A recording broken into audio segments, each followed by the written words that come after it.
Avoir pris votre temps pour venir partager ce soir l'activité de RIDFP. C'est pour le réseau international des femmes pour la démocratie et la paix. Pourquoi? En fait, on peut se demander pourquoi aussi nous agissons. Qu'est-ce qui nous motive? Alors, voici ce qui nous motive. Pour ça, je vais vous donner juste un simple exemple. Un simple exemple. De toute façon, dans le nom, notre nom, Réseau international des femmes pour la démocratie et la paix, je crois qu'on comprend très bien ce que nous faisons. Mais qu'est-ce qui nous motive?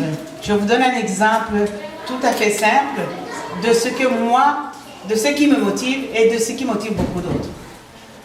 Quand j'étais dans les camps de réfugiés à Goma, donc moi je suis d'origine rwandaise, et j'étais dans les camps de réfugiés à Goma.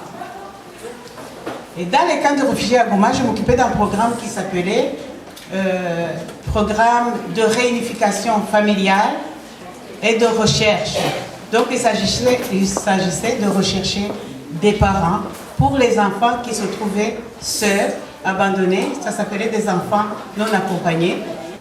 Alors une fois que je me promenais justement dans ces cas-là pour voir l'avancement de la recherche des parents, une petite fille, je dirais comme de la taille de Cynthia, ou Maya, ou Anaïs, s'approche de moi et puis me tire par mon pagne.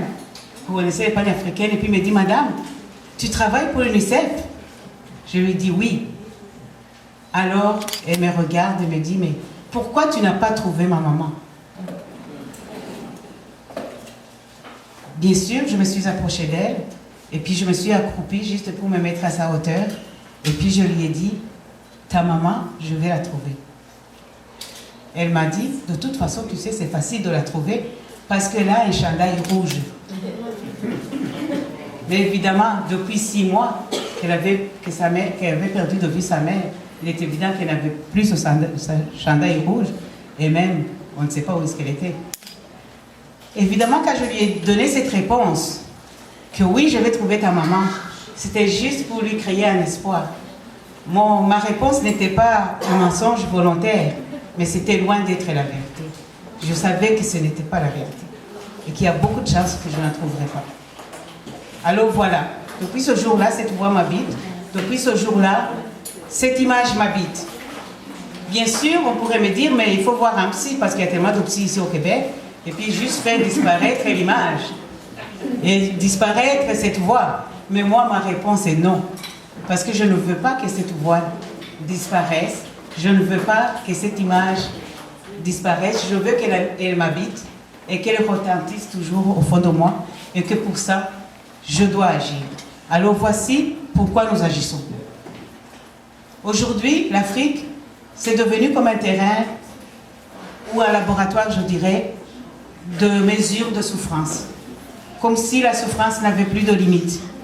Ou bien comme si naître sur le sol africain voulait dire ne pas avoir droit au droit.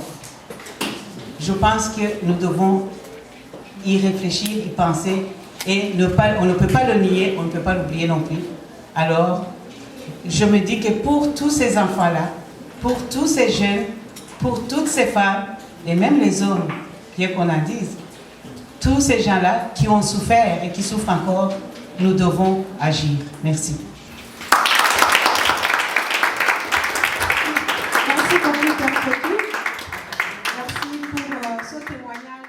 En 2010, il y a eu donc le réseau international des femmes le réseau international des femmes pour la démocratie et la paix qui a pris naissance, donc c'est en 2010, dans le but d'informer et de sensibiliser les gens, ce que nous faisons aujourd'hui, de promouvoir le leadership féminin, j'en suis la preuve,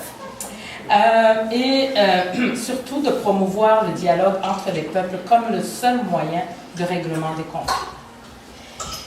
Jusqu'à maintenant, nous disons que le Réseau international des femmes est une organisation internationale parce que les membres sont disséminés un peu partout, mais jusqu'à présent, on a 3 sections, la section Canada, la section Belgique et la section Hollande. Les activités auxquelles beaucoup d'entre vous ont participé, on a fait beaucoup d'activités de sensibilisation, en particulier une activité qui nous tient à cœur, en tout cas qui tient beaucoup à cœur à Perpétue, c'est une activité qui vise la jeunesse. Aujourd'hui, on est à la 3e édition du prix Jeunesse engagée.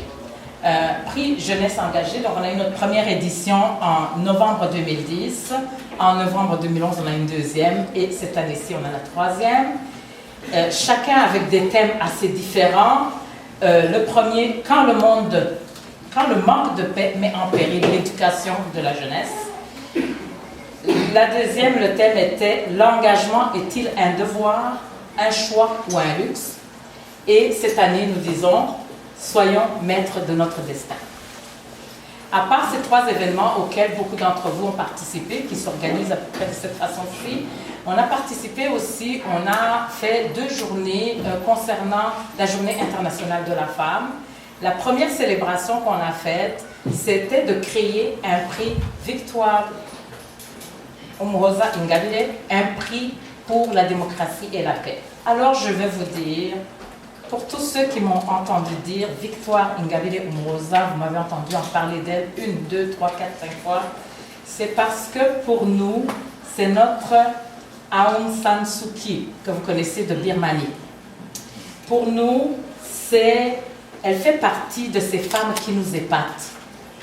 Elle fait partie de ces femmes qui ont pris l'engagement d'aller vraiment dans l'arène du pays pour viser la démocratie et la paix au Rwanda.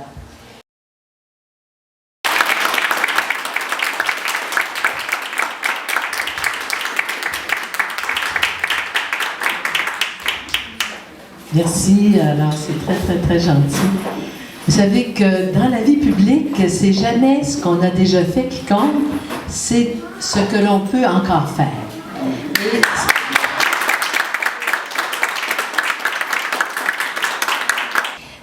J'écoutais tantôt l'intervention qui était faite, les bilans qui étaient présentés, et je me disais qu'il y a comme un devoir en fait, un devoir de ne pas oublier ceux et celles qui luttent avec souvent d'énormes difficultés. Moi, je me dis toujours le courage dans la société où nous vivons, n'est-ce pas? Ici même au Québec, à Montréal. En fait, vraiment, souvent, j'ai ce sentiment qu'on manque de courage, étonnamment, parce que prendre position et dire haut et fort nos opinions, il n'y a pas les conséquences que l'on sait et qui souvent sont extrêmement brutales et douloureuses, alors qu'il y a beaucoup de courage et souvent inversement proportionnel dans les sociétés humaines, inversement proportionnel au prix que l'on paie. Je pense souvent que plus le prix est élevé, plus le courage est élevé et plus, en fait, vous savez, on ne perd pas son emploi, on ne perd pas ni sa vie, ni celle de ses proches à dire haut et fort, en fait, ce que l'on pense dans nos sociétés. Et pourtant, on l'utilise peu. Alors moi, je suis vraiment de celles qui considèrent que le travail que vous faites est vraiment important, exemplaire. Je sais que vous voulez y ajouter un volet qui est celui de rejoindre des jeunes qui vont s'impliquer à part entière comme citoyens de cette société, mais qui toujours auront en mémoire, en fait, la responsabilité à l'égard de la patrie d'où viennent leurs parents. Moi, ma conviction la plus entière, c'est que la première génération est souvent prête à bien des sacrifices parce que cette première génération Elle est celle qui a choisi volontairement ou pas de venir habiter ici. Mais les générations qui suivent, elles doivent avoir le sentiment et surtout la certitude et la garantie que ici, ça devient leur patrie. Alors, la personne qui y a mérité le prix Jeunesse engagée, ce soir, je vais vous la décrire. C'est une femme très engagée.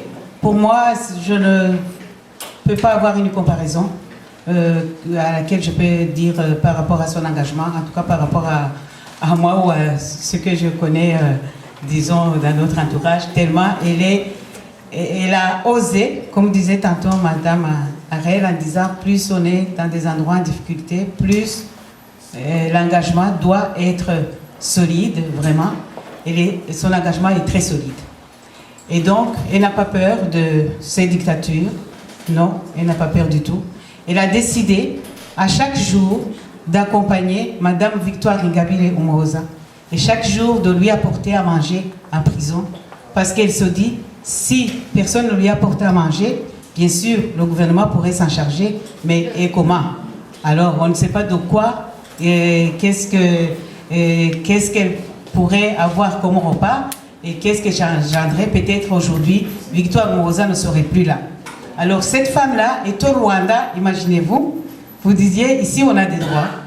Si on n'oserait même pas aller dans la rue, protester des fois, alors qu'elle, elle prend son chemin de chez elle, s'en va jusqu'à la prison, des fois avec des huées, de gens qui disent que voilà, elle est alliée avec une terroriste, mais on sait bien que c'est faux, bien sûr. Vous avez le rapport de Human Rights Watch, je vous ai mis dans la chemise, Madame Arel, que vous pourrez voir, sur Victoire Ingabire, et donc on va dire qu'elle est alliée avec une terroriste, et qu'elle se permet justement de lui apporter son repas. Mais elle n'a pas baissé les bras, et moi, dernièrement, je lui ai dit, mais est-ce que quand justement elle avait mérité le prix, je lui ai dit, mais est-ce que ça ne va pas te gêner qu'on dise que nous t'avons donné un prix jeunesse engagée d'ici, outre-mer? Elle dit, mais non. Comment puis-je être gênée si, ici au Rwanda, je suis capable de marcher sur la rue, tout le monde me connaît, donc cela ne peut pas me faire peur. Et vraiment, je suis en admiration de cette femme. Elle s'appelle Alice Muhirwa. Avec Madame Rachel Labé Alouki, nous allons dévoiler le prix. C'est un grand honneur de pouvoir donner le premier prix comme ça pour moi à cette dame qui est complètement activiste, et il faut vraiment l'encourager. Et il faudra que tu nous dises comment on peut encore plus l'encourager après, parce qu'il faut vraiment faire quelque chose à ce niveau-là. C'est vraiment magnifique.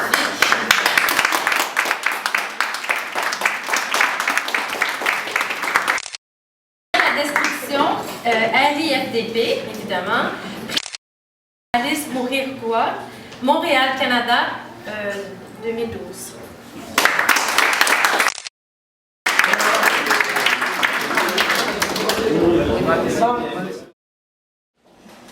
Alors, chaque mot du slogan « Soyons maîtres de notre destin » a une définition pour nous. Soyons, c'est une invitation que je t'adresse afin que toi et moi, donc il y a une notion de solidarité et de collectif, pour que nous, ensemble, nous nous donnions les moyens afin de préparer notre avenir, un avenir que nous déterminons nous-mêmes. Il y a la notion de temps, donc ce n'est pas pour le faire dans 5 ans, mais c'est pour le faire maintenant. C'est aujourd'hui et maintenant, donc nous le conjuguons au présent.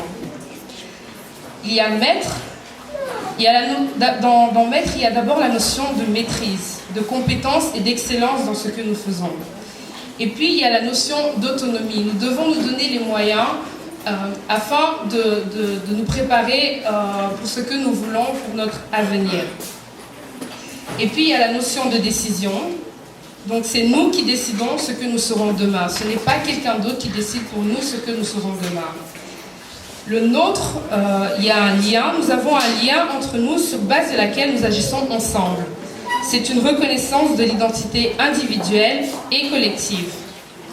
Quant à destin, c'est d'abord le passé.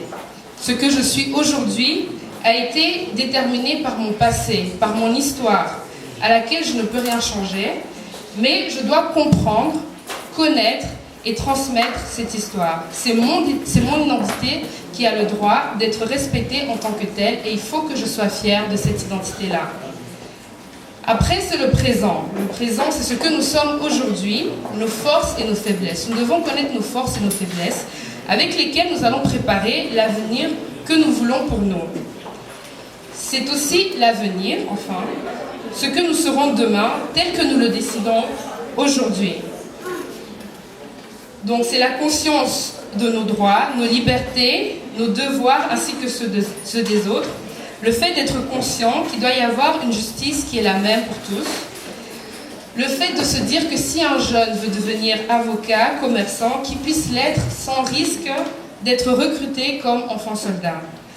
C'est aussi à l'échelle nationale que les pays doivent être maîtres de leur destin. Donc, les politiques de la région des Grands Lacs ou de l'Afrique ne doivent pas être décidées à Bruxelles par l'Union européenne ou à Washington par les États-Unis, mais ça doit être décidé par nous-mêmes. Il doit également y avoir un développement qui vise le bien-être politique, social, culturel et économique de chacun. Et puis, il va sans dire que pour pouvoir avoir un avenir, il faut vivre. Donc, notre association Jambo postule sans nuance le respect de la vie humaine.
Donc c'est ça la présentation qu'on avait pour vous ce soir. Et puis comme vous voyez, nous avons le futur devant nous, le futur de l'Afrique là-bas. Et puis la règle de jeu est que nous allons commencer par l'équipe francophone. Moi j'ai deux petites questions en français. Puis lui il est anglophone, il va parler à l'équipe anglophone. Timing c'est... Ça qui ne dit pas 3 minutes pour pouvoir quand même nous répondre et puis nous convaincre de ce que...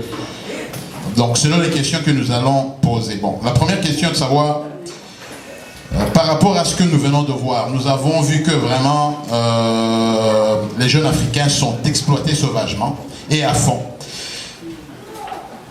Et n'eût été que nous soyons ici, présents ici, nous aurions pu être parmi ces jeunes-là et subir de cette façon. Donc, qu'est-ce que votre génération, donc la génération jeunesse, notre génération, quand même je suis jeune, peut faire pour que les choses changent et que le destin des jeunes Africains change?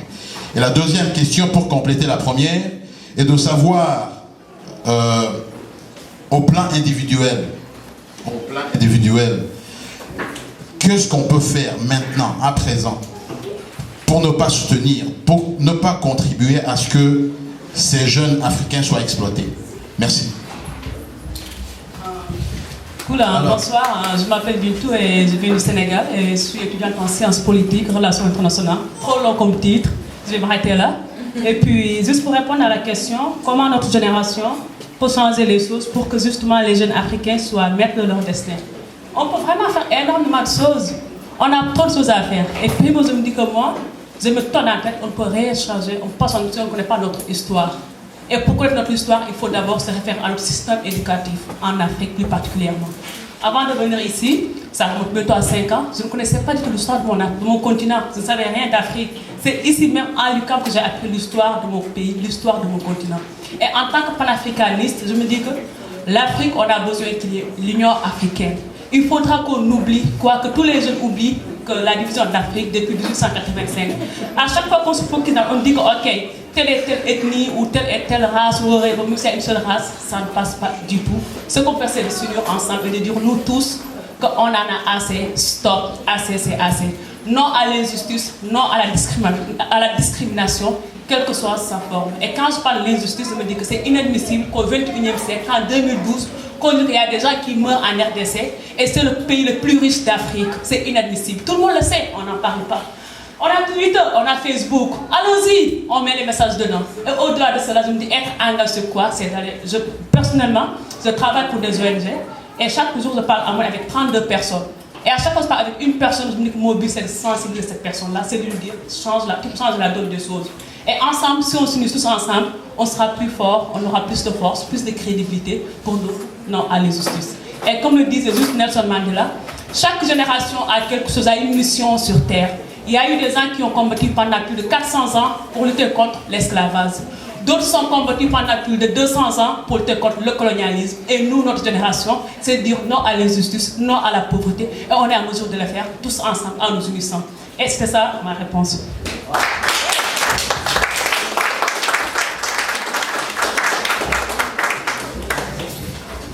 Good evening, everybody. My name is Martine and I'm from Rwanda as well. And I do believe that it is up to us to change what is happening for us in the future. We are the masters of our destiny. A kidnapped Congolese child works 12 hours a day, 7 days a week, and gets paid $10 a month to mine the coltan, as you've seen in the videos. Then you buy your cell phone for $200+. Then the money goes to Nokia, Samsung, Apple, Sony, and so on. Does that seem fair? I think not. So I think what we can do as a generation is to boycott these big players. Boycott, talk about it, write about it, even stop upgrading your iPhone. You actually get too stressed and too poor if you keep upgrading iPhone 4, iPhone 5. Boycott it. Make sure that they are accountable for what they're doing and that they know where the coltan is coming from. People are dying just for them to make money. So the highest price that we are paying is a human life. Our brothers and our sisters are dying in Congo and in Rwanda just for someone to make money on our backs. So boycott them.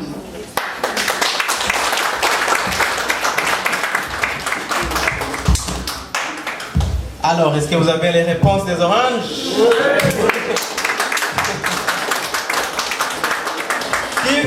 Quelle équipe va passer qui a bien répondu à la première question? Les deux. Ah, donc c'est l'égalité. Match nul, c'est impossible. Bon, alors on va passer à la deuxième question. Peut-être que cette fois-ci on aura une équipe gagnante.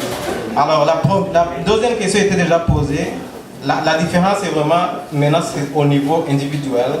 Qu'est-ce qu'un jeune d'aujourd'hui peut faire pour changer la situation telle que la situation qu'on a vue dans la présentation? Allô, bonjour à tous, je m'appelle Lourdine Dumas. Alors ma réponse va un petit peu abonder dans le sens de l'équipe des Oranges. J'ai d'abord une question à poser au public pour mieux répondre à cette question-là. Je voudrais savoir combien de personnes ont un téléphone portable dans la salle. Parfait, très bien, très bien. Maintenant, combien de personnes ont un téléphone intelligent? Je veux dire nouvelle génération. D'accord, très bien. Donc on fait un rapide calcul, mademoiselle, ça fait $200 à peu près le téléphone. Exact. Ce que je voulais dire, ça abonde vraiment dans le sens de cette équipe-là. Donc je ne fais pas de trahison, mais on travaille ensemble. Donc en fait, c'est vraiment de l'activisme pacifique en fait, au niveau du consommateur. Comment boycotter? Le boycott, c'est un grand mot.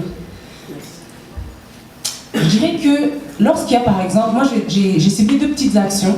Lorsque par exemple il y a le lancement du nouveau iPhone, je vois il y a des gens qui dorment sur Sainte-Catherine là, pour attendre ce téléphone-là.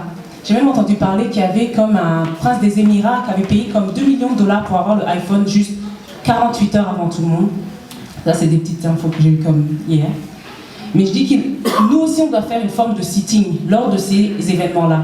S'asseoir par exemple et discuter avec ces gens-là de ce qui se passe au niveau du Coltrane, ou aussi ça peut être aussi de faire des performances artistiques. Parler de qu'est-ce que c'est que le vrai iPhone. Pour moi c'est le iPhone du sang. C'est-à-dire présenter combien d'heures un jeune va travailler dans les mines pour être exploité, pour finalement vous fournir ce téléphone intelligent-là. Je pense que vous aussi vous pouvez faire ça. Dire non, je ne vais pas acheter le nouveau iPhone 6 ou le nouveau iPhone 10, mais je vais penser à ces jeunes-là. Allez voir ces jeunes-là. En plus, c'est des jeunes qu'on leur envoie beaucoup d'argent. Je ne fais pas de polémique là, mais que c'est même pas eux qui travaillent pour s'acheter ces téléphones intelligents-là, contrairement à vous, bons travailleurs, là, qui travaillez fort là, pour avoir vos iPhones. Mais c'est d'aller voir ces jeunes-là avec une petite tirelire, là, une petite tirelire bien cheap, là, de Dollarama, là, et de leur dire, regarde, tu es capable de t'asseoir toute une nuit dans le froid pour avoir ton nouveau iPhone, donne de l'argent, puis on va donner ça à Jumbo News, qui va envoyer ça aux enfants là-bas. Puis c'est comme une manière de participer, parce que veut pas, la nouvelle génération, on nous endoctrine avec ces nouveaux médias-là. On nous dit, connectez-vous vers Facebook, YouTube, mais aujourd'hui on a tous soi-disant besoin de ces téléphones intelligents-là pour être connectés 24 heures sur 24, pour tweeter 140 caractères, pour like des commentaires. Enfin, on n'est pas des Barack Obama là pour avoir besoin des iPhones intelligents. Avant, on avait un téléphone à touche, puis ça fonctionnait très bien. On envoyait nos petits textos, on appelait nos gens, on avait des vraies conversations. Maintenant, on tweet, on like. Personnellement, je pense que c'est la meilleure chose à faire, c'est de rester simple et de s'écarter de tout ça et de continuer à sensibiliser en étant un citoyen plus responsable. Voilà.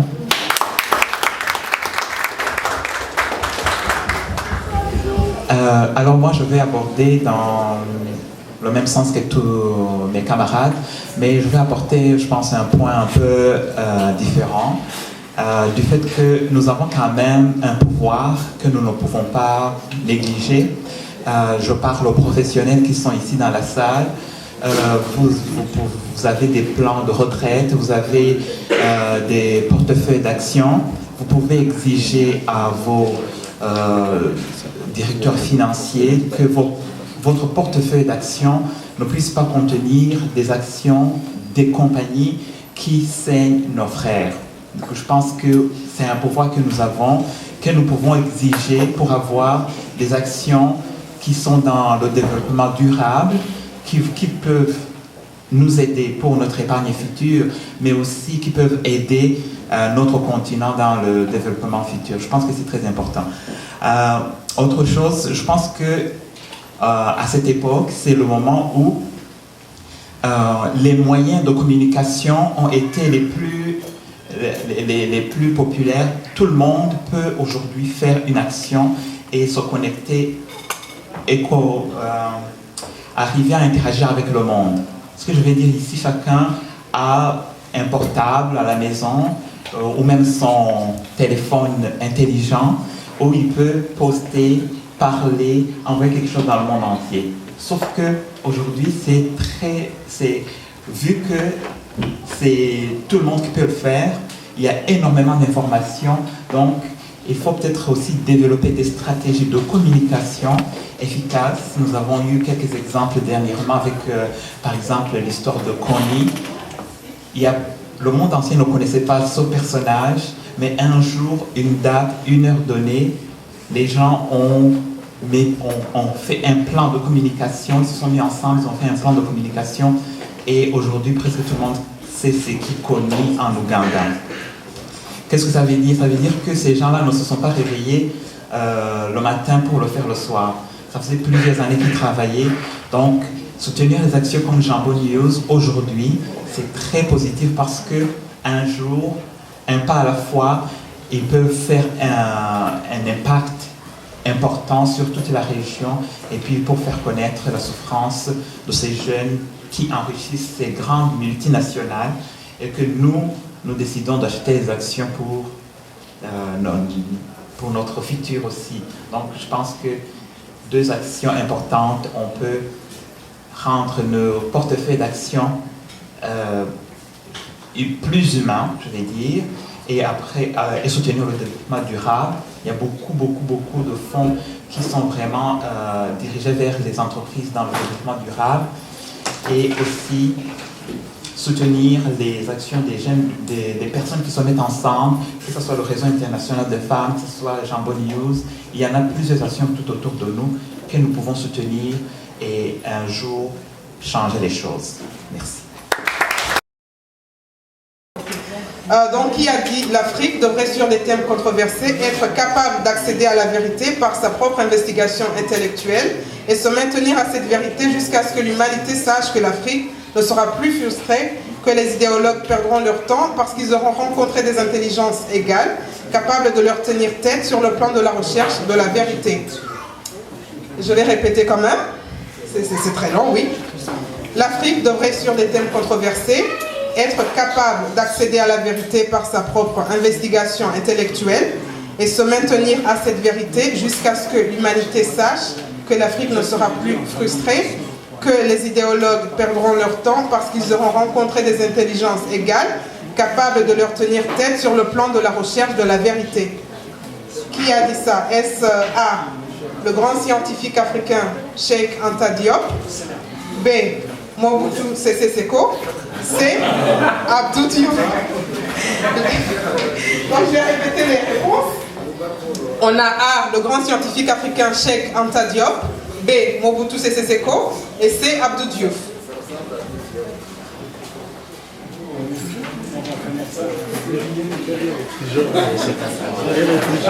Comment? On va faire une minute de réflexion. Hein. Vous avez une minute de réflexion, sinon vous pouvez vous faire aider par le public toujours. Ah, donc il y a quelqu'un qui a besoin d'aide. Vous pouvez y aller. Là, tout le monde peut faire. On devrait cacher sa réponse. Il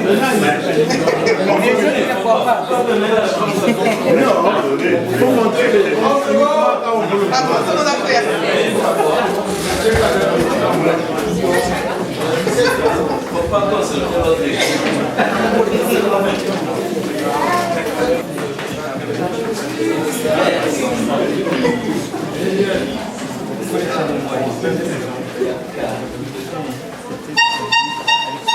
Et voilà, donc c'est fini pour la minute de réflexion. Vos réponses, s'il vous plaît. Ah.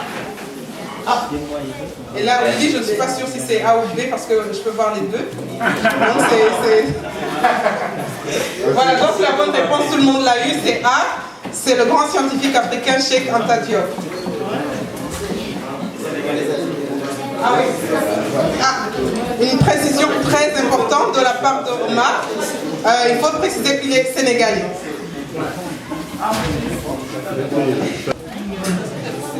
Alors, ces messieurs-là représentent les aînés, donc ils veulent vous passer le flambeau.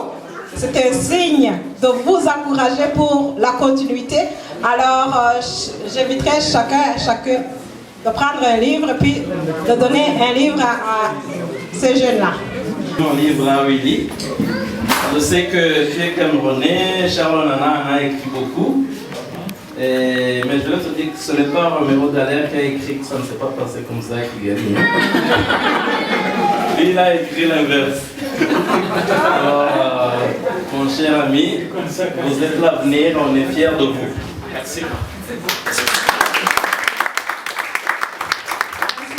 J'ai beaucoup aimé ce que Laure a dit de Jambo News.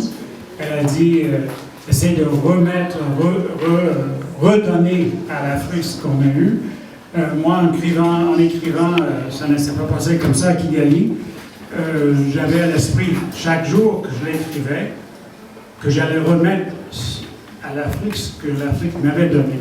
Parce que j'ai eu l'honneur et le plaisir de vivre au Burkina et un peu en Afrique de l'Ouest ailleurs, au Sénégal aussi, pendant près de 3 ans, au début des années 70. Et je me suis toujours dit, il fallait, dans ce que j'ai eu, et 14 des Rwandais qui manifestaient à Montréal. Cette histoire d'amour que nous avons ensemble a commencé là, parce que je travaillais en face, on s'est rencontrés dans les manifs. J'ai dit, vous avez raison, et peu à peu, ben, on s'est connus. On a quand même réussi à bâtir une certaine résistance, et c'est par un peu la connaissance qu'on arrive à contester l'histoire officielle. Alors, moi, c'est un honneur de vous rencontrer et de vous offrir ce livre-là. Merci beaucoup. Alors, c'est ça. Ce qui suit, c'est donc l'accueil de nouveaux bébés et les mamans qui ont eu donc les bébés. C'est une cérémonie très très traditionnelle de nos ancêtres, où quand la maman a un bébé, la famille, le village, la communauté est heureuse, puis ils vont voir le bébé dans la famille de la maman. Ben, ils apportent les petits présents, ils apportent de la bière, ils apportent beaucoup de cadeaux pour accueillir justement le nouveau bébé. Alors, c'est cette cérémonie-là qu'on va faire pour accueillir les enfants et les mamans. Et il y a aussi une activité qu'on fait que quand la maman a eu un bébé, donc il apporte le cerceau de la maternité. Donc c'est une couronne qu'on met sur la tête et qui justifie l'honneur que cette maman-là a pour ses enfants, mais aussi pour son mari. Merci. Avec ma main.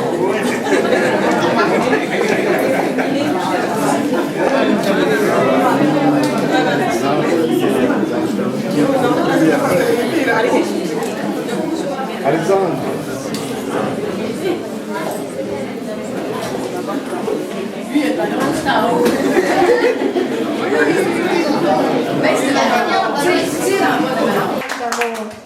Alors, bon, je travaille à l'hôpital Sainte-Justine et j'ai une amie biochimiste qui travaille tout comme moi en recherche, mais qui est aussi une artiste peintre, autodidacte. Et Marie-Thérèse, qui s'appelle Marie-Thérèse Rouleau. Et Marie-Thérèse peint depuis très longtemps, une bonne trentaine d'années derrière elle de peinture artistique. Alors, on a rencontré, mon amie Marie-Thérèse et moi, on est venus voir Perpétue hier pour lui offrir le don. Et pour Perpétue, ça allait très bien pour le réseau international et pour faire l'accueil de nos nouveaux-nés de façon annuelle. Alors, je vous présente l'œuvre.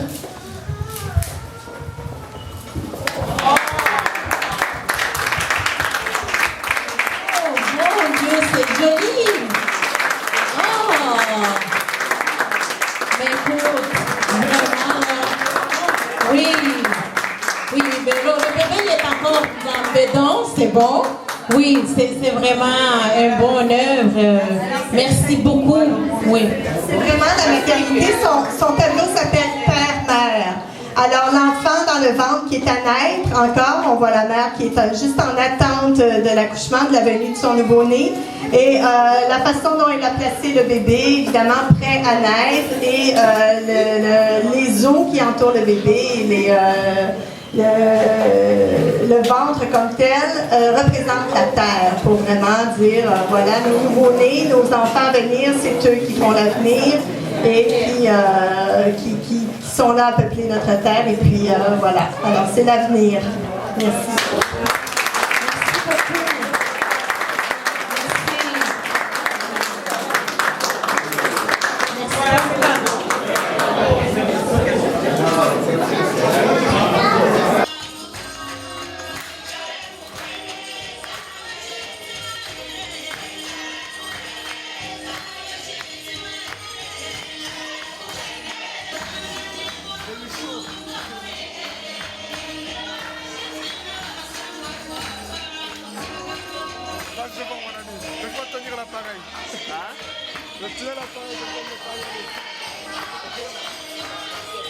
Oh,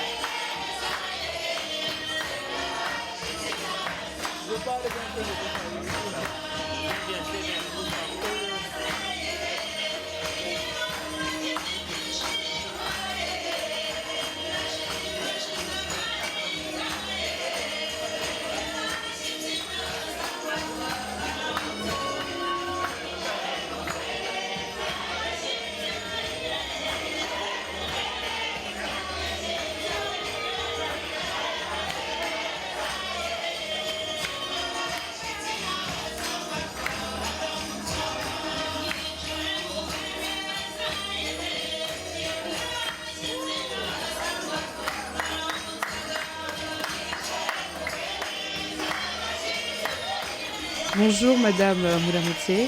Vous avez organisé un événement avec comme thème la relève au sein du réseau international des femmes pour la démocratie et la paix. Est-ce que vous pouvez d'abord nous expliquer ce que c'est le réseau international pour des femmes pour la démocratie et la paix? Merci. Le réseau international des femmes pour la démocratie et la paix, en fait, c'est une organisation à but non lucratif qui a été mise en place par des femmes, parce que les femmes se sont dites on va mettre notre main à la pâte et nous organiser pour faire un combat pour la démocratie et la paix, surtout dans la région des Grands Lacs africains. Mais le réseau international est composé de femmes qui se trouvent partout, que ce soit ici au Canada, que ce soit en Belgique, en Hollande. Donc c'est pour ça que c'est un réseau international. Pourquoi la relève? Mais la relève parce que c'est l'avenir. Pour nous, vraiment, c'est très important de mettre l'accent sur la relève parce que nous nous disons que oui, aujourd'hui, nous sommes en train de combattre, de nous battre pour instaurer la démocratie et la paix durable dans les pays africains et surtout en particulier dans les pays des régions des Grands Lacs. Mais en même temps, on sait que le processus de la démocratie et la paix, c'est un processus, ce n'est pas quelque chose qui arrive aujourd'hui et que tu laisses se faire. Donc on doit à tout le temps continuer à travailler là-dessus. Et c'est pour ça que nous aimerions que la relève sache que oui, c'est un travail de longue haleine et c'est un travail de tout temps et qu'ils se mettent justement à faire de ça leur combat aussi. Et qu'est-ce que c'est la relève selon vous alors ? Qui rentre dans la catégorie de la relève et qui ne rentre pas? Est-ce que c'est selon l'âge ou c'est selon d'autres critères? Eh bien, dans ce cas-ci, c'est selon l'âge. Mais ça veut dire la relève après nous. Après nous, ça veut dire si nous sommes des femmes d'un âge certain, parce que, comme on dit, nous sommes quand même des femmes d'un âge certain, on se dit que oui, nous avons été là avant eux, c'est à nous aussi de prendre le chemin, mais c'est à nous aussi de passer le flambeau. Donc il y a toujours la relève. Donc la relève, c'est les un peu plus jeunes que nous, relativement plus jeunes. Donc c'est dans ce sens que le processus doit se faire. Donc ça se passe je dirais, de génération en génération et le combat doit continuer. C'est ça la relève. Et quel est le message concret que vous voulez adresser à cette relève-là? Eh bien, le message précis que nous voudrions adresser à cette relève, c'est que donc la relève doit prendre les choses à main et que rien ne se fait tout seul. C'est-à-dire qu'ils doivent vraiment savoir que des fois, ça peut paraître difficile ou se dire quand est-ce qu'on va terminer notre combat. Non, c'est de se dire qu'à chaque jour, je dois faire un acte. À chaque jour, je dois poser un geste significatif dans le cadre de construire la paix et la démocratie. C'est ça que je donnerais aux jeunes comme message. D'où le « Soyons maîtres de notre destin » qui était le thème de cette conférence? Voilà, exactement. Comme vous venez de le dire de cette façon-là. Et le thème de la conférence d'aujourd'hui, c'était « Soyons maîtres de notre destin ». Eh bien oui, si on n'est pas maître de son destin, il y a d'autres qui vont maîtriser votre destin. Donc c'est à chacun de nous de tâcher d'être maître de son destin et de l'orienter dans le sens qu'elle voudrait que ce soit. Je vous remercie. Merci à vous aussi.